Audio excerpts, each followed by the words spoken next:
Assalamualaikum warahmatullahi wabarakatuh. Selamat pagi anak-anak. Bagaimana kabarnya? Alhamdulillah. Hari ini kita mempelajari tentang objek dan pengamatannya.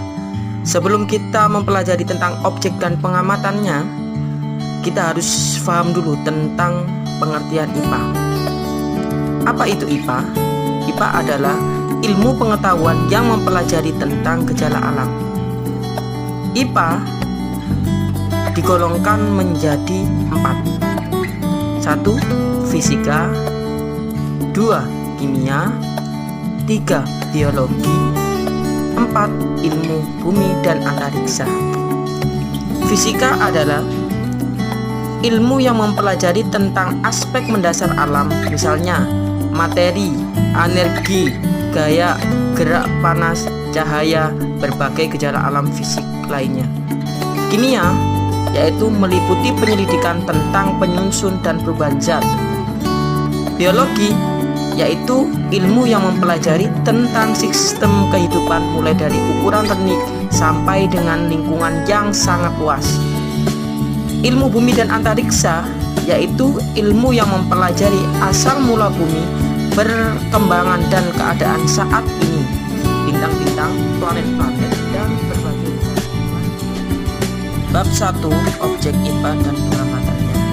Istilah-istilah penting dalam materi objek IPA dan pengamatannya ini salah satunya yaitu pengamatan, pengukuran, besaran, satuan, dan sistem. Penyelidikan IPA. Pernahkah kalian memperhatikan temanmu?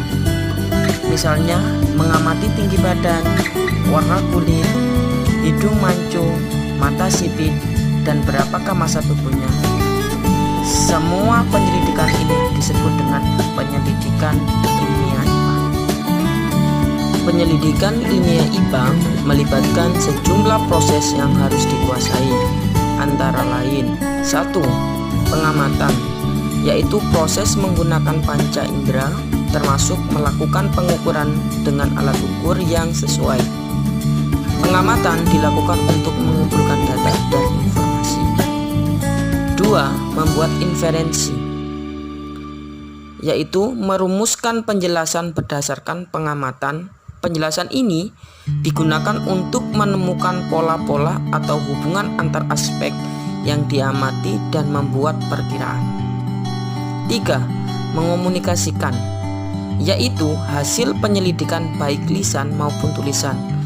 Hal-hal yang dikomunikasikan termasuk data yang disajikan dalam bentuk tabel, grafik, bagan, dan gambar yang relevan. Manfaat belajar IPA. Dengan mempelajari ilmu pengetahuan alam akan memberikan manfaat kepada kita. Yang pertama, meningkatkan kualitas hidup. Misalnya, apakah bunga yang ditanam akan tumbuh? 2. Memahami berbagai hal di sekitar kita. Misalnya, mengapa terjadi siang dan malam? 3. Menyelesaikan masalah. Misalnya, bagaimana mendapatkan air bersih dari air keruh?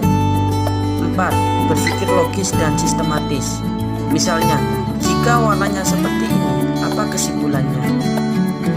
Objek yang dipelajari dalam IPA. Seluruh benda di dalam dengan segala interaksinya untuk dipelajari pola-pola keteraturannya. 1. Objek yang berukuran kecil. 2. Objek yang berukuran besar. Secara garis besar, objek dibagi menjadi 2, yaitu objek yang berukuran kecil dan objek yang berukuran besar. Objek yang berukuran kecil misalkan bakteri, virus, partikel atom. Sedangkan objek yang berukuran besar contohnya lautan,